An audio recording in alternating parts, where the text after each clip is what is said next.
Esta es la entrevista de Fausto Yepes, hoy con... Estamos ya, como habíamos anunciado, con Cristian Zurita, candidato presidencial por el movimiento Construye, y para hablar sobre las propuestas y esta corta campaña electoral. Incluso, según se ha dicho, comienzan ustedes lamentablemente con cancha inclinada, como se dice. Cristian, gracias por estar con nosotros, bienvenido. Fausto, es un placer, muchas gracias por esta entrevista. Realmente, vivimos tiempos de tormento, porque después del asesinato de Fernando Villavicencio, que este miércoles se cumplen prácticamente 8 días, dejó desarticulando toda una estructura política, dejó desarmando el binomio presidencial de forma clara y formal, y pues prácticamente casi echa al garete todo el trabajo realizado y el esfuerzo para constituir un movimiento y consolidar otro que está apenas en construcción, que es Gente Buena. Bajo esas condiciones y términos nosotros esperábamos, el movimiento esperaba que se recojan los deseos de Fernando Villavicencio de que si no es él, sea su compañera de fórmula, Andrea González Nader. Y el movimiento Construye hizo todos las consultas necesarias del Consejo Nacional Electoral para ver si es que era posible su inscripción. El Consejo Nacional Electoral hasta el día de hoy no responde. Al tratarse de un caso fortuito, un caso de fuerza mayor y un tema extraordinario que ni siquiera estaba contemplado en estas condiciones. La ley y el Código de la Democracia dice algo al respecto, no obstante las condiciones en las que se dio requerían esta consulta que se hizo. Ocurrido el lamentable crimen, el asesinato de Fernando Villavicencio el miércoles pasado, inmediatamente se hacían las consultas, precisamente por la premura que hay para estos casos, pero ha habido cierre tras cierre un poco, el Consejo Nacional Electoral nuevamente mostrándose de cuerpo entero. El reglamento ordinario que se utiliza para una elección común, normal, cada 4 años, sí, no puede aplicarse a este proceso electoral que además es extraordinario. Y de por medio existe un crimen, un brutal asesinato que no deja establecido un camino claro dentro del Código de la Democracia, en el cual no se aclaran los plazos, ¿sí? En este momento los plazos no deberían contarse y la candidatura debería oficializarse y ratificarse inmediatamente por el Consejo Nacional Electoral para que nos permitan varias cosas. Primero, acceder a la pauta y poder continuar a través de la misma con las propuestas que estableció el plan de gobierno que dejó Fernando Villavicencio y estableciendo que es necesario votar por la lista 25, que si bien Fernando Villavicencio ya no está presente, ¿sí?, físicamente porque consta en la papeleta, es posible optar por una propuesta igual, similar a la que él condujo desde hace pocos meses cuando se decretó la muerte cruzada.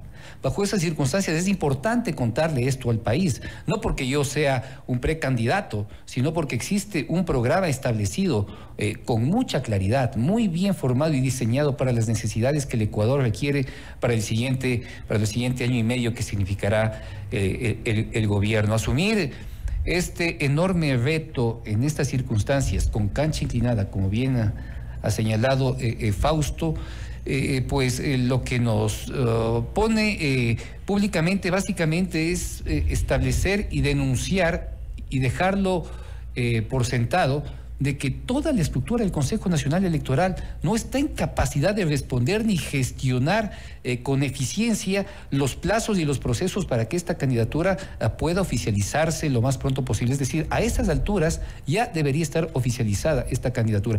Ayer debió haber estado, porque nos impidieron entrar al debate presidencial, ni siquiera como observadores, ni siquiera para dejar un ramo de una ofrenda floral, ¿sí?, en favor de la memoria de Fernando Villavicencio, ¿sí?, que como candidato hubiese sido superior a cualquiera de los que estuvieron presentes allí. Y creo que es importante resaltar algo que resultaba curioso, por decirlo menos, en cuanto a lo que se dijo ayer respecto del ingreso de ustedes. La presidenta del Consejo Nacional Electoral había dicho que recién se había confirmado, como en efecto ustedes fueron físicamente hacia el Consejo Nacional Electoral para presentar la candidatura, pero no se dieron por aludidos. El mundo, el país, todos sabíamos lo que estaba ocurriendo de este hecho extraordinario, pero el Consejo Nacional Electoral no se dio por aludido. En absoluto, a pesar de que estuvimos con autoridades a las cuales se les pidió que informen a las cápsulas de comunicación del Consejo Nacional Electoral que se nos permita el ingreso, ¿sí? Al menos como oyentes, ¿sí? Para dejar la ofrenda floral y pues dejar en el atrio de Fernando una imagen que identifique la silla vacía, la falta de su presencia y que sin Fernando no existía debate. Pues tal como sucedió, fue un debate en términos metodológicos muy mal llevado, en términos de políticos poco claro, con muchos obstáculos y con respuestas por demás generales frente a las necesidades que requiere el país. Y vamos a hacer más adelante también un análisis un poco de lo que fue ese debate y, por supuesto, vamos a consultarte sobre los principales ejes que se trató ayer en este debate. Se hablaba de 5 ejes, no obstante, 2 quedaron un poco en el aire sobre los cuales se trataba este debate. 3 de ellos no recibieron tampoco respuestas claras, al menos por parte de los candidatos. Pero recordad un poco lo que ocurrió hace menos de una semana. El tiempo ha pasado aparentemente corto, pero han pasado demasiadas cosas. Recordábamos antes del inicio de esta entrevista y les contamos a nuestros televidentes. Pudimos el momento que se supo del ataque en el Coliseo del Anderson en contra de Fernando Villavicencio. Pudimos contactarte en vivo ese momento para Notimundo Estelar. Tú nos comentabas lo que ocurrió ese momento, pero todo ha pasado tan rápido. ¿Qué recuerdas de ahí hasta esta parte? Ese momento tú no sabías dónde estaba Fernando. Recuerdo cierto momento de confusión cuando ya no pudimos identificar en dónde se encontraba la cápsula de seguridad de Fernando. Al principio tratábamos de identificar que todos los equipos ligados a comunicación que trabajaban en la campaña se encuentren a salvo, porque fue un tiroteo brutal y buena parte de los equipos estaban dispersos en medio de la locura y estampida que se generó. Personas heridas tratando de huir de la balacera, se caía en medio de las personas, terminaban lastimadas y pues hasta encontrarse y reagruparse, llevaron unos pocos minutos por el momento en que ya no podíamos identificar y contactar a la cápsula de Fernando Villavicencio y ya efectivamente empezamos a preocuparnos mucho, y es justo en ese momento cuando yo estoy en una entrevista contigo donde yo me entero que posiblemente se encuentra en la clínica de la mujer, que se encuentra a pocos pasos del colegio del colegio Anderson, ¿no es cierto? Bajo esas circunstancias pues ya no pude seguir contestando y lo que dejé es la llamada y pues acudí corriendo hacia ese lugar donde ya conocíamos y nos percatamos de las peores noticias en ese momento. Básicamente desde ahí cambió absolutamente todo. Cambió para nosotros y cambió para el país. Así es, indiscutiblemente es un antes y un después. Por eso un poco me retrocedía yo hasta este momento, porque de ahí en adelante han ido ocurriendo muchas cosas que te han llevado a tomar esta decisión. Lo primero que habías mencionado, una decisión inicial del partido del Movimiento Construye respecto de que sea Andrea González quien asuma la candidatura a la presidencia, algo que no ha sido respondido por parte del Consejo Nacional Electoral. Posteriormente, ya la decisión de que asumas la papeleta. ¿Por qué? Bueno, es que las cosas se han dado por pasos. Primero hemos tenido que sobrellevar lo que significó el cruel asesinato y luego todo el proceso de honras fúnebres de Fernando. En ese momento su esposa, Verónica Zarauz, se encontraba haciendo una gira, hizo algunos movimientos de carácter de campaña en los Estados Unidos. Había salido de la ciudad de Nueva York y se encontraba a un día de regresar al país en Washington, ¿sí? Ella se entera de este evento brutal en Washington y obviamente, como es de pensar, colapsa, ¿sí? Y bajo las condiciones previstas en la ley, solo ella estaba capacitada de representar a su esposo fallecido dentro de lo que significa los procesos de levantamiento del cuerpo, análisis médicos legistas y luego pues el retiro para las honras fúnebres. Eso no podía hacerse, entonces hubo que hacer enormes esfuerzos, primero para que ella regrese y luego para que emita las autorizaciones necesarias para el retiro del cuerpo para las honras fúnebres. Eso fue lo primero que teníamos que... No estábamos pensando en campaña bajo ninguna circunstancia. Luego el proceso de honras fúnebres que apenas terminó el sábado por la tarde y noche y apenas el domingo para pensar qué es lo que se debe hacer. Hasta eso el movimiento ya había realizado las consultas necesarias al Consejo Nacional Electoral para ver si es que era posible colocar a Andrea González como primera en la lista. Nunca respondió y ante esa imposibilidad no se podía dejar de pensar en otro plan, sí, porque lo contrario, el binomio jurídicamente iba a desaparecer, es decir, íbamos a perder los votos que tanto trabajo le costó levantar a Fernando Villavicencio, y es por eso que viene la propuesta, sí, y prácticamente es una propuesta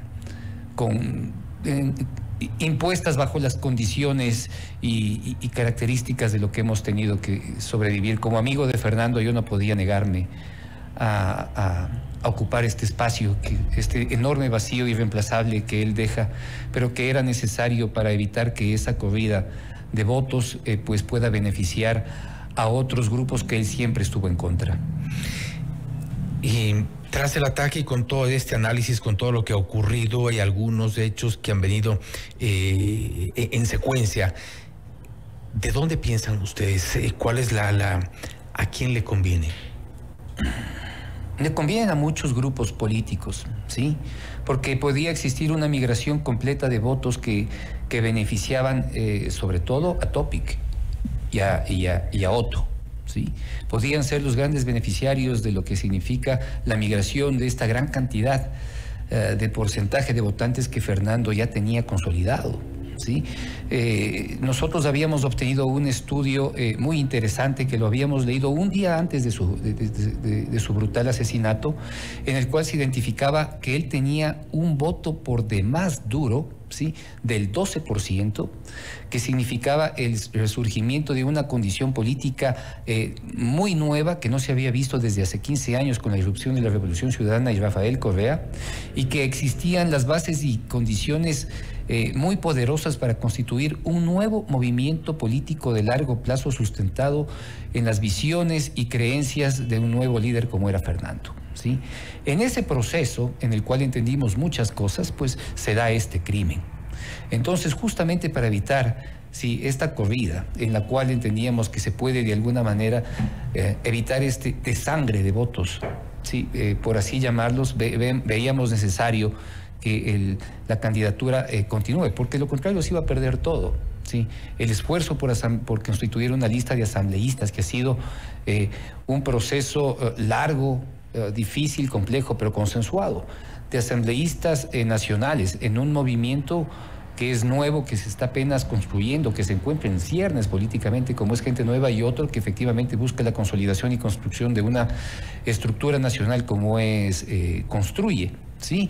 Y sobre todo la condición y principios establecidos de Fernando con respecto a su visión del país y su lucha contra la corrupción, su lucha contra las mafias políticas y pues su visión a muerte, de lucha a muerte contra la corrupción y a favor de la transparencia, no podían quedar en el vacío, Fausto.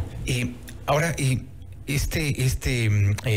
ocurrió ya el debate, ustedes no lograron entrar y creo que es importante también tener cuál es tu lectura de este debate, cuál es el resultado.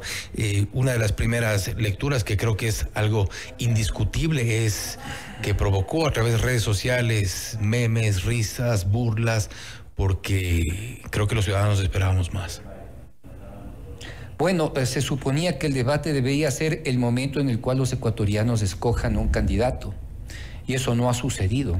Eso deja en evidencia la baja calidad de discusión política que existe en el país al más alto nivel, porque se supone que son los representantes principales de cada uno de los movimientos políticos que están optando por la presidencia de la República. Es decir, si eso tenemos de candidatos, ya podemos pensar que viene mucho más abajo. Era muy diferente con Fernando. Mira, Fernando era un ser muy disruptivo, pero sobre todo Fernando era un hombre que entendía a la perfección el sector público. ¿Y por qué conocía Fernando a la perfección el sector público? Porque se pasó 15 años investigando a profundidad cómo funcionan las mafias en cada uno de los sectores del sector público. Perdón la redundancia, pero él tenía la capacidad, sí, de diagnosticar cada uno de los espacios públicos y solo a través del diagnóstico tú puedes encontrar un plan de solución. ¿No se abrió demasiados frentes? Por supuesto que se abrió demasiados frentes. Con tantos frentes eso no complica precisamente hoy incluso las investigaciones, esta idea de poder al menos presumir de dónde vino el ataque, porque son demasiados frentes. Hablamos de políticos, de funcionarios, de empresas, de transnacionales, de mafias, de bandas de delincuencia organizada. Bueno, no hay que irse muy lejos. Esto es un crimen político, ¿sí? Cometido y provocado, ¿sí?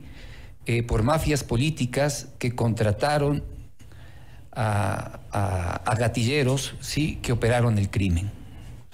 Y existen hipótesis, existen formas de ir determinando, y todo este amplio espectro de Tú dices que no era una venganza o no pudo ser una venganza por parte de alguna de las mafias, quién sabe a las cuales en su momento denunció y eventualmente les echó abajo algunos de los negocios, sino que lo querían fuera de las elecciones. A Fernando lo matan porque iba a ganar. Si no, no había razón. Sino porque sería efectivamente una amenaza. Lo matan porque es una amenaza. Y es una amenaza porque iba a ganar. Por esas circunstancias le matan, sí. Pero ¿qué amenazas? No es por lo que hizo antes. No es por lo que denunció. Es por las ejecuciones y planes que pensaba hacer. ¿Qué pensaba hacer? Por supuesto, como presidente. O sea, todo lo que él tenía propuesto, porque lo dijo con una transparencia y una claridad, señalando nombres y apellidos absolutamente a todos, ¿sí? Identificando cada uno de los problemas, ¿sí? Con nombres y apellidos, sabían que efectivamente era una enorme amenaza, ¿sí? Y esa amenaza es distinto que denunciar desde la asamblea o desde el periodismo. Porque como presidente efectivamente tienes la capacidad y la voluntad política para cambiar eso. Y efectivamente cuando lo cambias, te vuelves en la real amenaza en contra de las organizaciones. Creo que sirve. Mira, Fausto, nosotros como periodistas nos hemos pasado denunciando todos los hechos de corrupción del mundo. Algunos efectivamente por intereses políticos y económicos más que otros han logrado un feliz término, ¿sí? Pero otros simplemente se callan. Sí, por ejemplo, ¿qué es lo que se dijo desde el ingreso al gobierno de Guillermo Lasso con respecto al tema de las cárceles? ¿Sí? Que van a implementar un sistema de tecnologías en las cárceles. ¿Se ha hecho algo? Nada. Nada, y lo hemos cuestionado semana a semana cuando hemos detenido a las autoridades de policía, de gobierno, incluso del SNAI aquí en estos estudios. Sí, no hay. Nos han venido literalmente a mentir. Si no hay la voluntad política para cambiar simplemente un aspecto esencial dentro de lo que significa la seguridad de las cárceles, dentro de este gobierno, que podría hacerlo ahora que ya tiene el camino allanado porque no tiene ni siquiera la asamblea quien se ponga en contra, no lo hacen. Pensemos a alguien que lo está señalando con nombre y apellido y diseccionando con claridad el problema, ¿sí? Para enfrentarlo. Por supuesto que eres una amenaza. Te conviertes en una amenaza. Si dice que va a militarizar los puertos, es una amenaza. ¿No es cierto? Entonces, por esas razones, sí, es Fernando Villavicencio asesinado. Y es asesinado porque podía ganar, porque sabían que era un peligro para ellos, ¿sí? ¿Y qué es lo que piensa justamente, qué piensan estos criminales cuando se dan estos hechos? Muerto el perro, se acabó la rabia. Y no se acabó. Por supuesto que no. Por supuesto que no, porque hay un proyecto primero que hay que cumplir, ¿sí? Y hay una serie de principios que recordar en toda esta búsqueda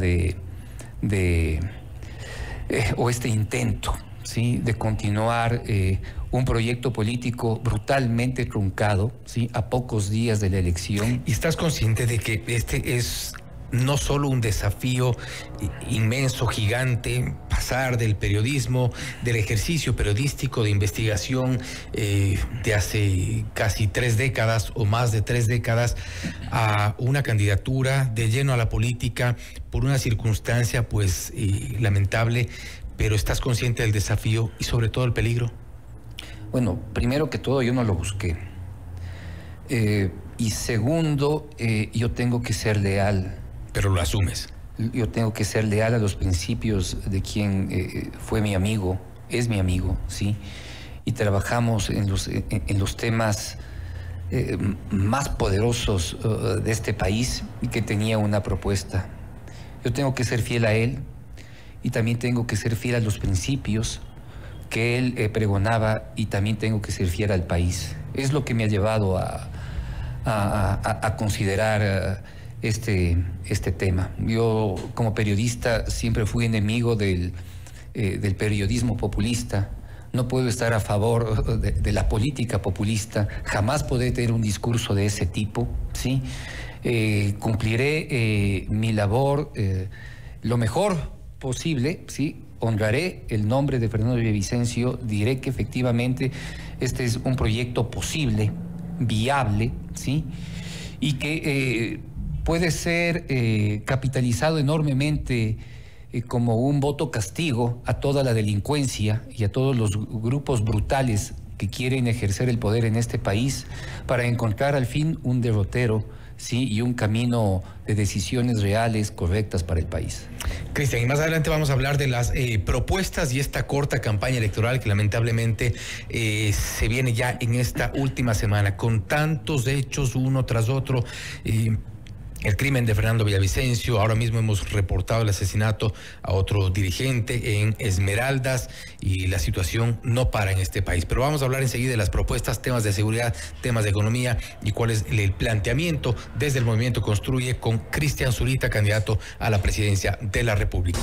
Seguimos en esta entrevista exclusiva con Cristian Zurita, candidato a la presidencia de la República por el Movimiento Construye, para hablar esta vez ya de sus propuestas en concreto y esta corta campaña electoral. El Consejo Nacional Electoral ha advertido que podría resolver sobre esta candidatura el próximo día miércoles, con lo cual tendrían en teoría únicamente un día de campaña electoral. Ha dicho Cristian que esto es prácticamente un juego con la cancha inclinada. Cristian, ¿cuáles son las propuestas? Ayer se hablaba en el debate, en este debate que dejó más preguntas que respuestas sobre algunos ejes. Uno de los principales, el principal quizá, que es la preocupación de todos los ecuatorianos, la seguridad. ¿Cuál es la propuesta en este caso? La seguridad primero pasa por la inversión social.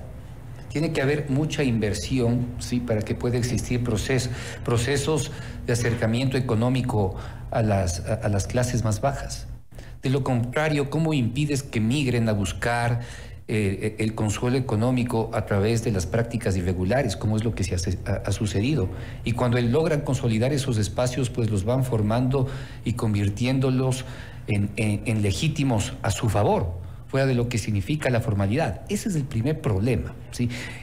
El plan de trabajo efectivamente está pensado en que el principal problema del país es económico, sea por las secuelas que nos dejó la pandemia y sea por otros de origen histórico en los cuales no hemos tenido capacidad de atraer necesariamente inversión extranjera en favor del desarrollo nacional. Todo eso tiene que cambiar, pero efectivamente hay que dar un paso en seguridad y nosotros hemos sido claros, ¿sí?, en que son algunos ejes que primero se tienen que generar. La inversión, ¿sí?, en la policía antiterrorismo, ¿sí?, que había señalado con claridad Fernando Villavicencio, es, digamos, uno de los principales puntos que deben considerarse. Tiene que existir un kit de seguridad para la Policía Nacional, es decir, que se encuentren lo suficientemente equipados tecnológica y tecnológicamente junto con las necesidades de armas letales y no letales que Pero se va a requerir ahí también un proceso de depuración, no solo de la policía,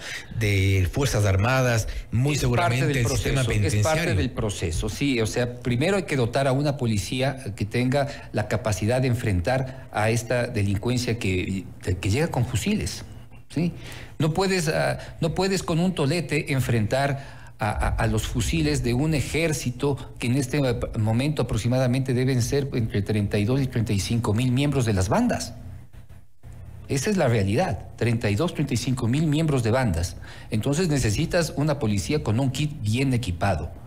Necesitas constituir las compras de un sistema tecnológico que permita blindar las fronteras. No puedes blindar las fronteras con militares colocados ahí apostados en toda la vía.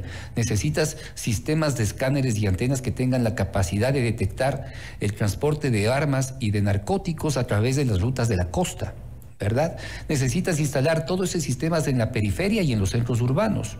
Y mientras se construye la cárcel especial para los delincuentes de mayor peligrosidad, lo que tienes que generar son procesos de silenciamiento interno de los centros penitenciarios. Significa que tiene que haber procesos de tecnologías que permitan inhibir absolutamente cualquier tipo de comunicación con el exterior, no a lo que nos indicó anteriormente el señor Topic subiéndose en una escalera y diciendo que está colocando un inhibidor de señal.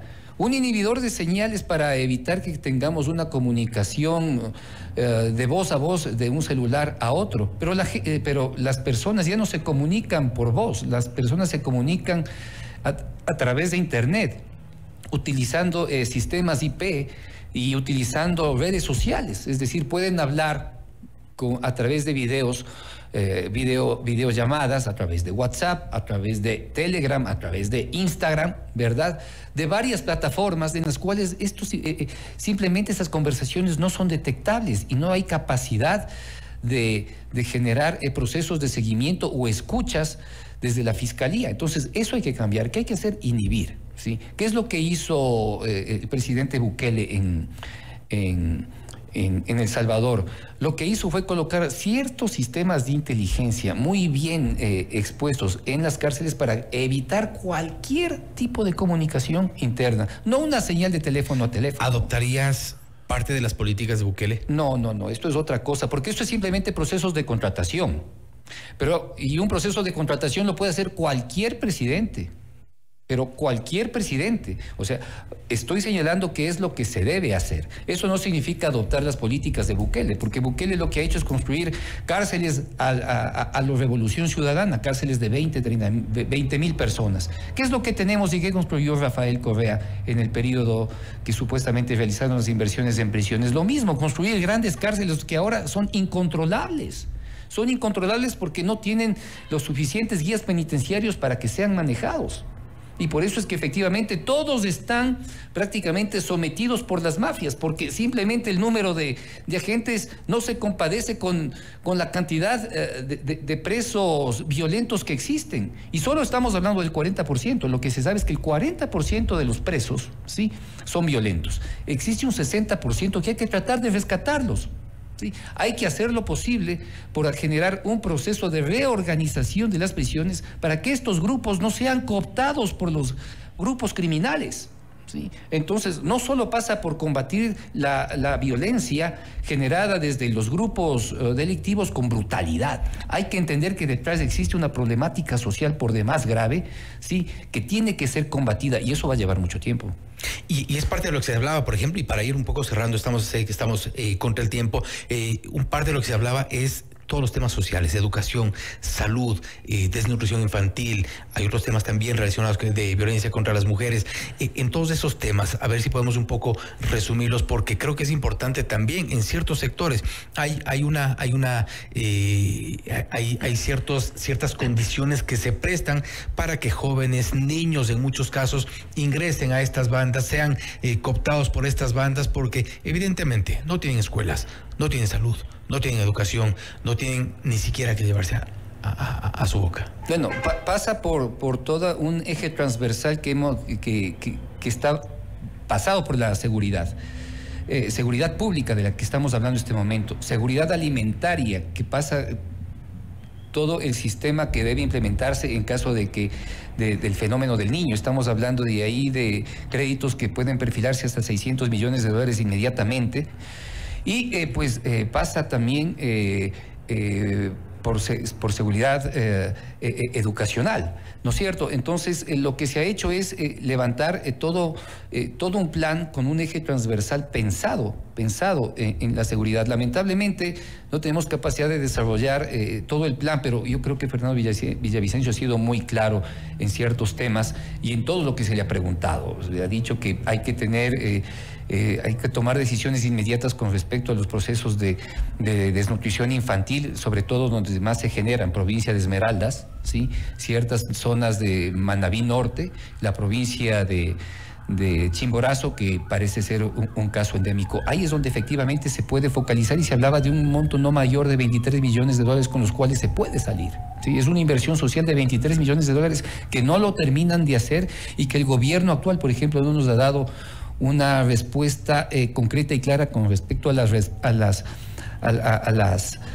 acciones y beneficios que se han tenido hasta el momento. Pero no sabemos, tienen que decirlo, pero ahí efectivamente tiene que existir un proceso de inversión primaria. Y pues para generar procesos de trabajo tiene que existir una apertura económica. Creo que es por demás importante señalar que tiene que haber inversión privada en aquellos espacios públicos y grandes obras públicas que así lo requieran.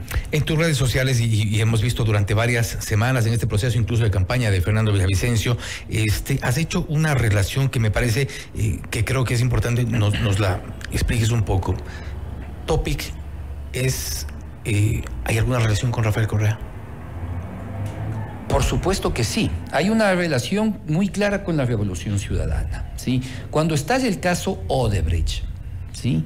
Y el Ecuador recibe la información por parte de la Procuraduría Federal del Brasil, ¿sí? Se entrega la línea de sobornos que se habían entregado, ¿no es cierto?, a través del Departamento de Operaciones Estructuradas de la empresa Odebrecht. Allí se identifica a través de varias empresas offshore que manejaba Odebrecht las transferencias de aproximadamente $13 millones a una empresa denominada Glory S.A., constituida en las Islas Marshall y con una cuenta bancaria en un banco chino, ¿sí? Luego, ese dinero depositado en el banco chino por las empresas offshore de Odebrecht es trasladado a una cuenta del JP Morgan, ¿sí?, de Jan Topic.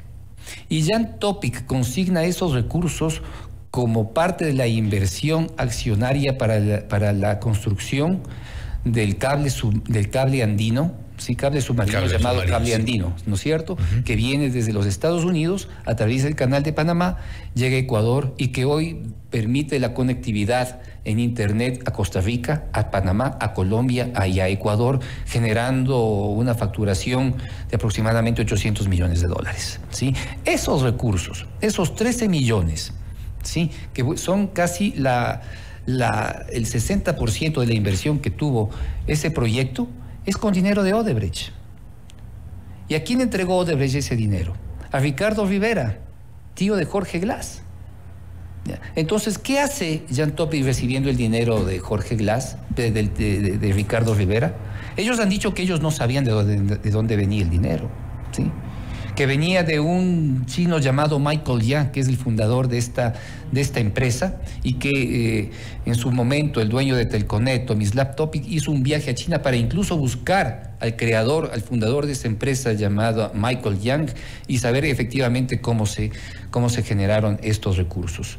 Ellos han señalado que de por medio existe una carta de la República China señalando que los recursos fueron obtenidos de manera lícita, pero es esa manera lícita a la cual se refiere, son las transferencias realizadas desde Odebrecht a un banco chino. Y nosotros no tenemos que cerrar los ojos para saber toda la poca transparencia y claridad que ha tenido China con respecto a los negocios con Ecuador en el gobierno de Rafael Correa. Lo que solían llamar como acuerdos entre privados. Nosotros, lamentablemente ya estoy fuera del periodismo en estas actividades, pero antes de esto nosotros estábamos terminando un libro que debe publicarse la primera semana de septiembre, que cuenta toda la historia de los contratos chinos, ¿sí?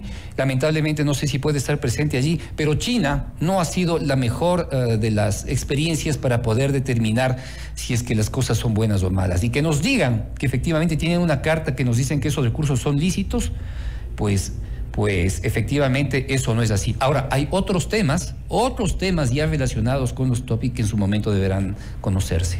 Con esto cierro. ¿Por qué votar por Cristian Zurita y Andrea González? Yo sostengo que hay que votar por la lista 25 en memoria del enorme esfuerzo político y en favor de la transparencia que hizo Fernando Villavicencio.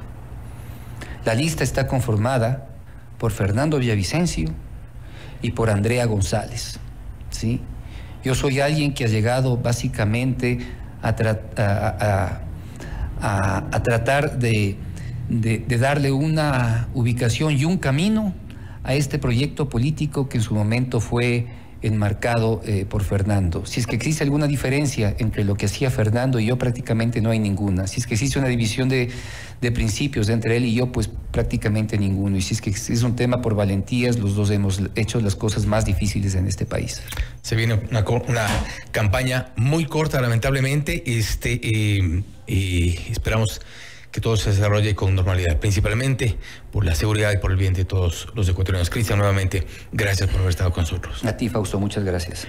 Gracias. Ha sido Cristian Zurita, candidato a la presidencia de la República por el movimiento Construye, hablando de sus propuestas de esta corta campaña electoral y también cuál es su visión respecto de algunos de los temas que interesan a los ecuatorianos. El tema de seguridad, cómo combatir la crisis carcelaria, cómo enfrentar a las mafias, parte de las propuestas que en su momento las llevaba adelante Fernando Villavicencio, hoy las presenta Cristian Zurita.